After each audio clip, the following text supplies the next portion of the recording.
Итак, мы приехали во Вьетнам, а тут для нас подготовила сюрприз вот эта отдыхающая собака. Она родила щенят практически в день нашего прибытия. Это значит, что сегодня у нас не будет кулинарного видео, посмотрим, как они растут. От маленьких щенят до взрослой собаки. В первые дни они были совсем крохотные, размером с ладошку. Это чудо, какие они маленькие и хрупенькие. Поначалу они только и делали, что отдыхали в забавных позах. С рождения они умеют только ползать. Они еще не видят и не умеют полноценно ходить.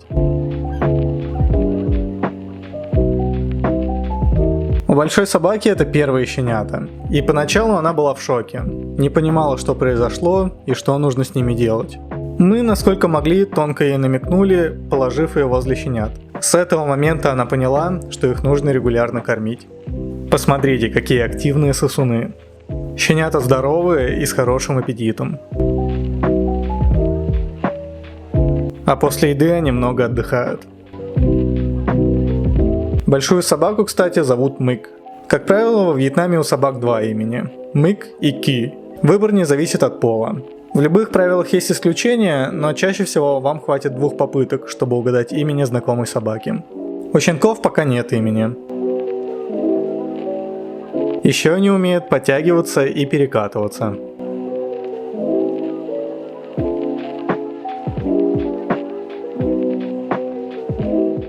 Здесь я сфотографировал Мык рядом с курительной трубкой. Она выглядит счастливой.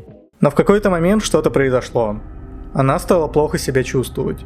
Время от времени она приходила посмотреть на щенят, но отказывалась их кормить и сама начала отказываться от еды. Тогда мы принялись кормить щенков самостоятельно.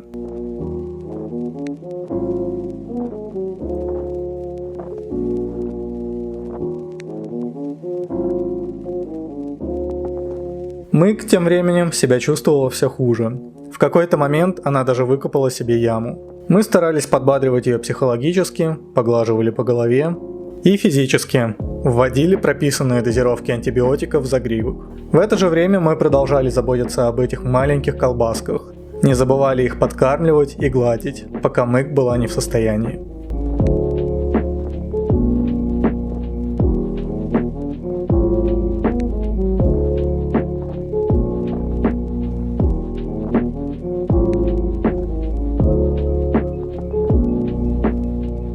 И вот случилось чудо. В какой-то момент Мык полегчало, и она продолжила кормить щенят.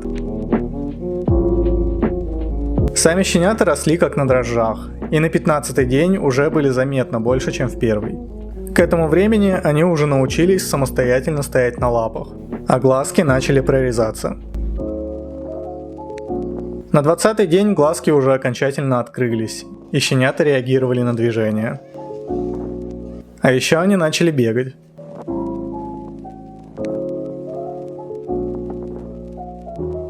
На руках щенята смотрятся уже совсем иначе, чем в первый день. Похоже на грудничка.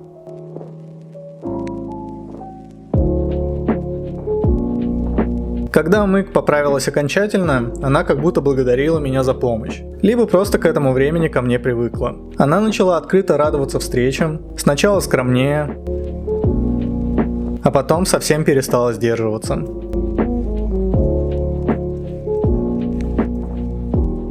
А ведь поначалу она лаяла на меня.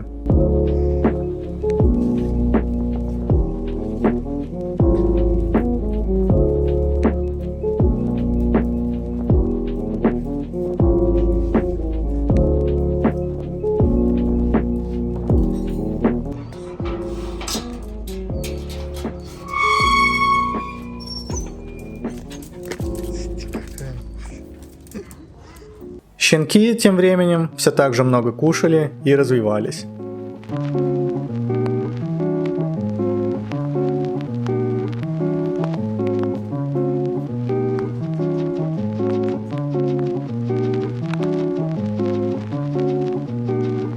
На 23-й день они начали выходить из кладовки. Ловили сиську прямо на ходу, и мы впервые дали им попробовать кашу. Щенки ели кашу с аппетитом и запивали молоком. После чего шли отдыхать. Но как только они слышали, что кто-то выходит во двор, они тут же просыпались, чтобы снова поесть. Топот маленьких ножек было уже не остановить.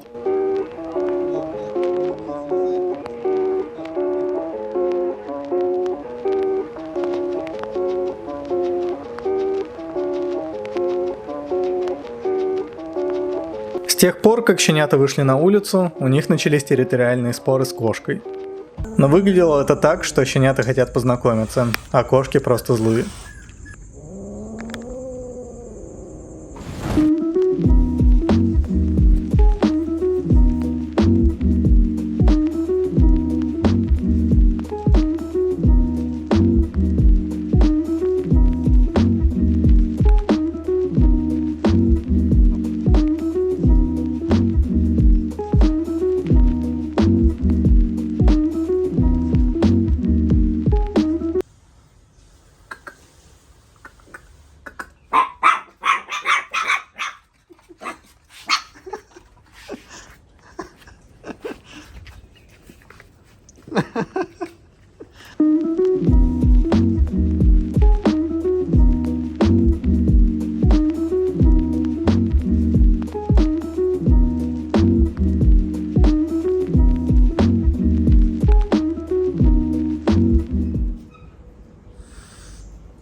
Со временем щенки крепли и все более настойчиво интересовались, что готовит человек.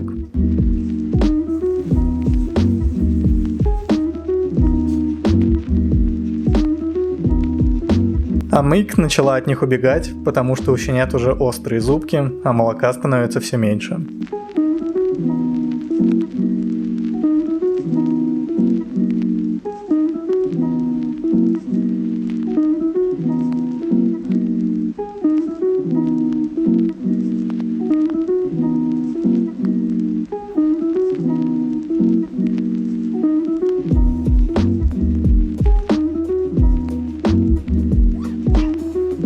Только посмотрите, как они выросли спустя 1 месяц жизни.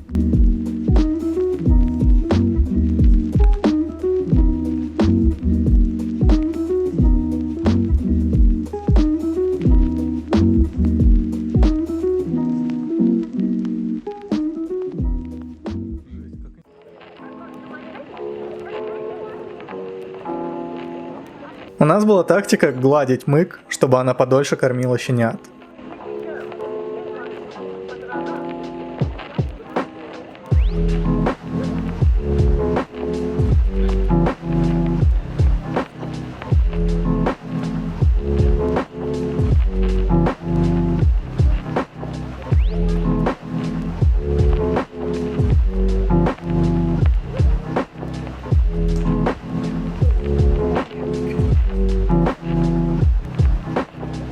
А в этот день я отправился на визаран в Лаос.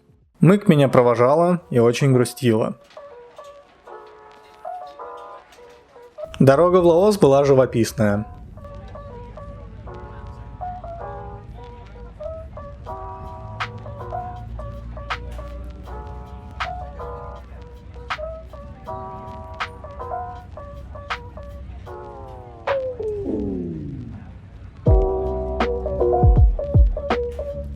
Местами до мурашек.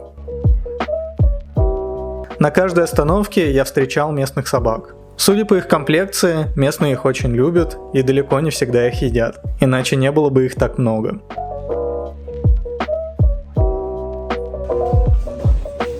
О, лапа дает, ничего себе.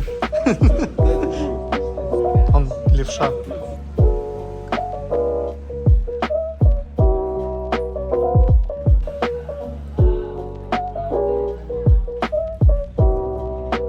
А еще мне повезло встретить знаменитый вьетнамский вид курочек. Gà đông tảo или gà đông cảo.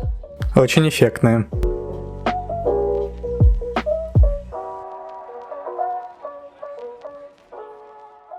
Домой я вернулся ночью, и тут ничего не изменилось.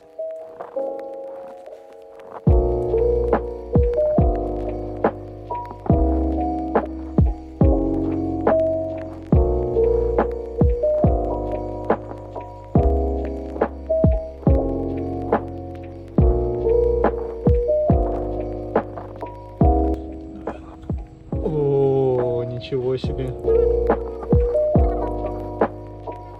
А еще расслабь. О, какой ты крутой. Давай лапу. Я всех научил.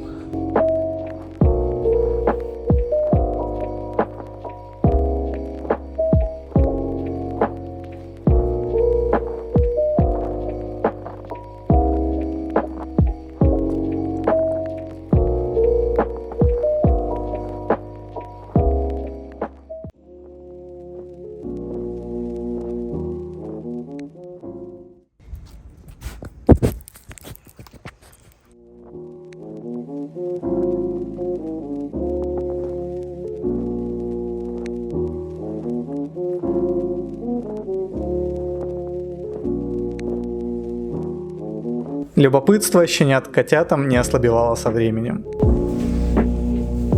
И отношение к щенятам со стороны котят тоже не изменилось.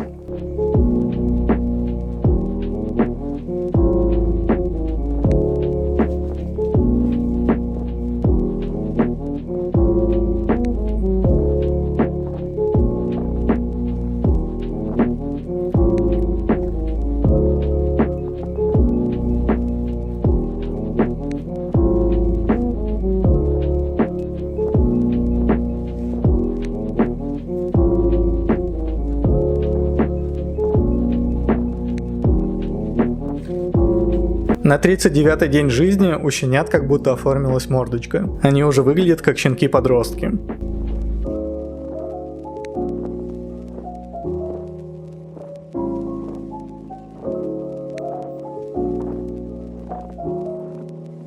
А еще забавно, какой у них получился градиентный окрас под степень прожарки.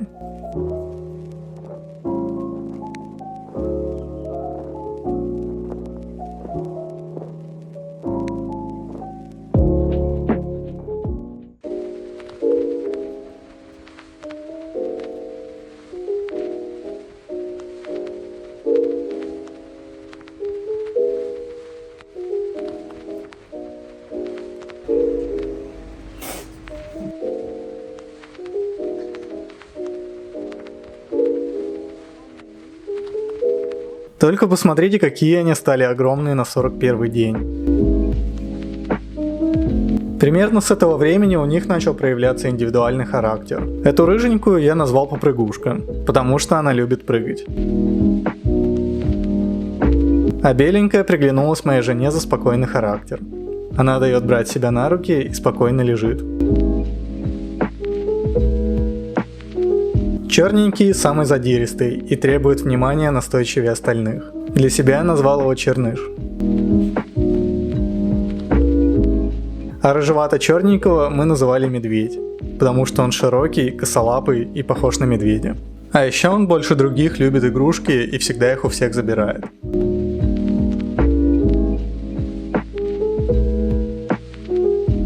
И даже когда остальные щенки переключаются на что-то другое, он продолжает играть. И доводит дело до победного конца. С ним может посоперничать только дерзкий котенок.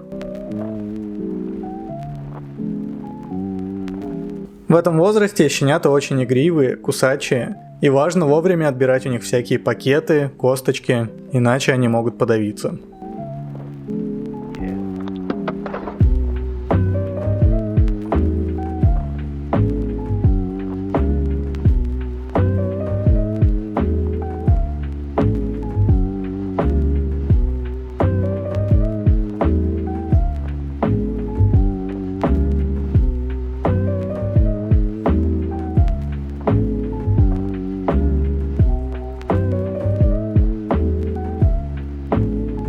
В последний день нашего пребывания в Хайфонге мы устроили для щенят контрольное взвешивание. Самой тяжеленькой оказалась любимица жены. Ее вес 3,5 килограмма. И Черныш, он тоже 3,5 килограмма. Медведь оказался самым неуклюжим. Его вес поменьше, 3 килограмма. Попрыгушка тоже весит 3 килограмма.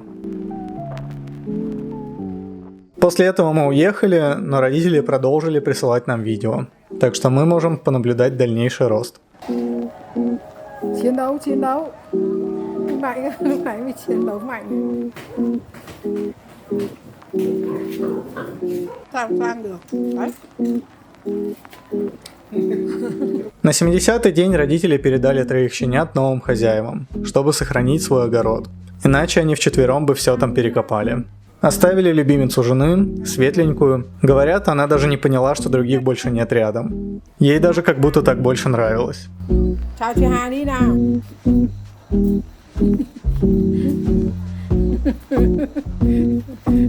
163 дня спустя, это 5 полных месяцев, собака выглядит уже совсем взрослой. Ее назвали Миша, потому что родители слышали, что мы так называли медведя. Имя прижилось.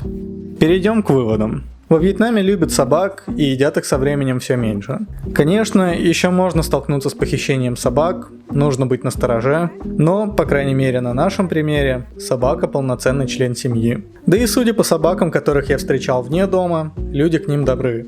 Собаки доверяют человеку и чувствуют себя рядом спокойно. Подписывайтесь на канал, чтобы не пропустить следующие видео. А на сегодня все. С вами был Максим. Пока.